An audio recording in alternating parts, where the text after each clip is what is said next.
Bonjour à toutes et à tous, bienvenue pour cette nouvelle entrevue sur Ethereum. Et aujourd'hui, j'ai le plaisir de recevoir Drayton qui vient de l'autre côté de l'Atlantique, donc du Canada, et qui va nous parler des fausses nouvelles en santé auprès des jeunes, et notamment des collégiens.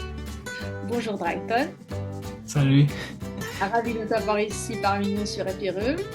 merci beaucoup pour m'avoir invité. Alors, est-ce que tu peux te présenter à notre audience? Salut tout le monde, mon nom c'est Drayton, je viens du Canada, à Ottawa en fait. Je suis un étudiant de deuxième année à l'Université d'Ottawa en sciences de la santé et je suis très passionné avec tous les projets qui sont en rapport avec les jeunes depuis un jeune âge. En fait, j'ai une organisation qui s'appelle 20 Today, 20 Tomorrow. C'est un organisme qui vise à améliorer les environnements des jeunes avec plusieurs de nos projets. Et j'aime aussi la recherche. C'est pour ça que on parle aujourd'hui. Et j'ai fait de la recherche avec le docteur Karine Toupin que vous avez invité à votre plateforme pas très longtemps. Et, euh, et c'est de là le sujet de ce soir, les fausses nouvelles sur la santé. Et ouais, merci beaucoup encore pour m'avoir. Avec plaisir. Lors de la dernière entrevue avec Karine Toupin, en off, elle m'avait parlé du projet qu'elle avait mené avec toi sur les fausses nouvelles en santé auprès des jeunes et je lui avais dit que je voulais t'inviter pour en parler directement sur Epireux. Alors, d'où est venue l'idée de ce projet et en quoi il consiste exactement? Je pense que le projet il a débuté en 2018 quand j'ai appliqué pour travailler à CHIO avec le docteur Karine et j'ai été accepté. Et elle avait plusieurs projets qu'elle était en train de travailler dessus et elle voulait faire un projet par rapport à les fausses nouvelles pour les jeunes. Et en 2018, j'étais au secondaire, je venais de finir ma 11e année. Et c'était parfait parce que j'étais dans l'environnement du secondaire et je dirais, le touch des jeunes parce que j'étais quand même jeune.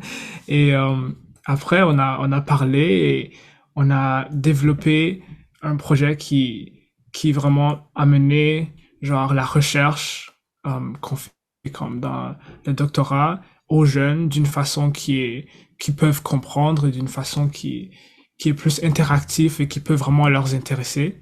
Et donc, c'est de là où est venue ma part, où je devais essayer de développer des façons qui peuvent attirer les jeunes, la présentation et tout.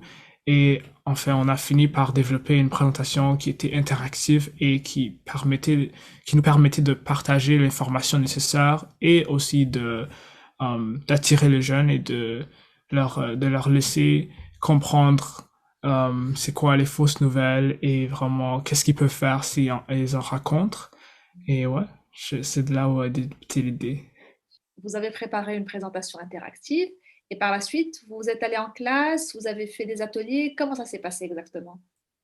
Donc, je pense que le but était d'aller dedans les classes et de faire des ateliers et d'apprendre aux jeunes comment présenter cette présentation dans d'autres écoles pour vraiment partager la nouvelle avec plus de personnes.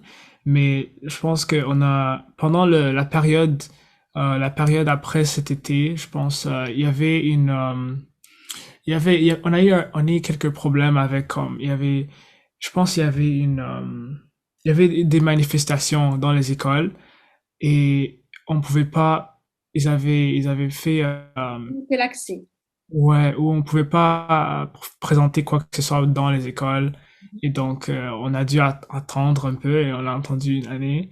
Et après ça, l'année d'après, c'était quand la COVID est arrivée. Donc vraiment, on n'a pas eu de chance de rentrer dans les écoles pendant l'année qu'on a fini notre projet. D'accord. Mais vous l'avez expérimenté sur un certain nombre d'élèves malgré cela?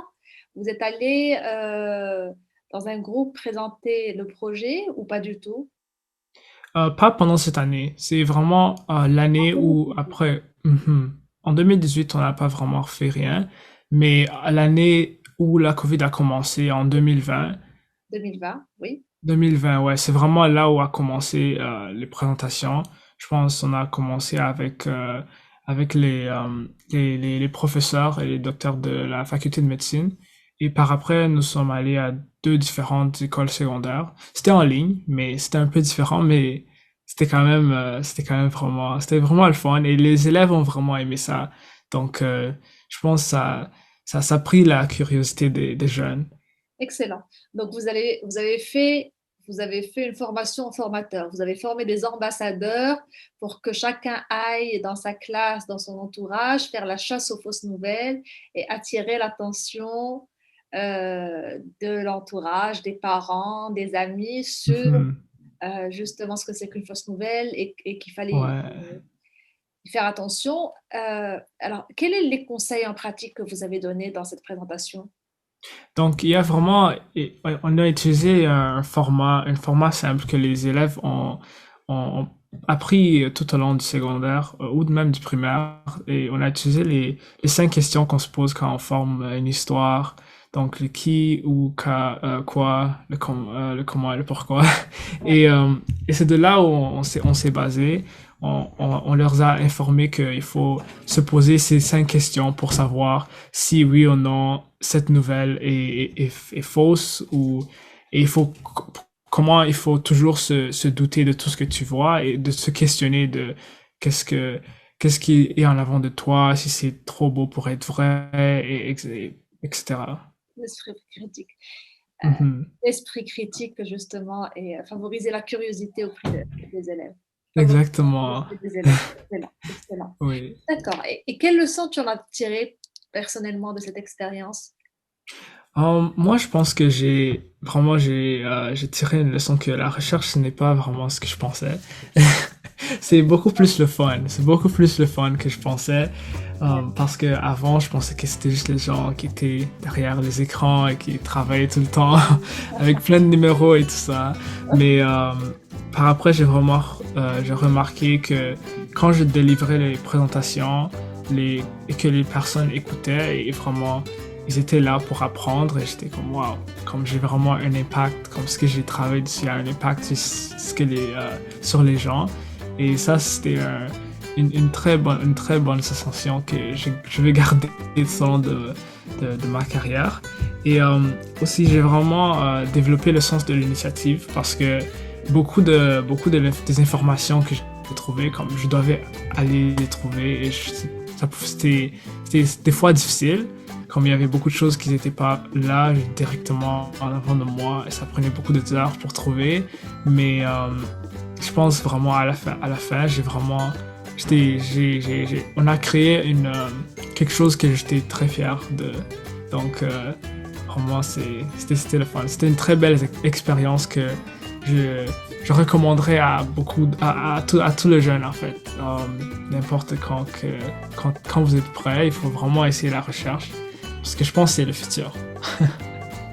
Est-ce que tu as un dernier conseil pour notre auditoire?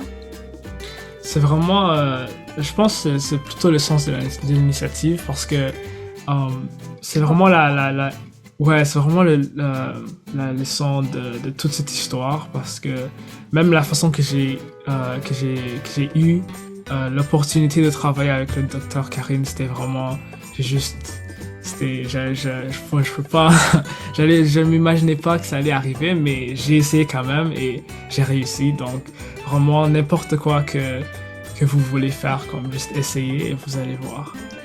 Merci, merci pour ces belles paroles, merci pour ce beau entretien et je serai ravie de te recevoir pour discuter d'un nouveau projet auprès de ton organisme 20 Today, 20 Tomorrow ou pour un autre aspect.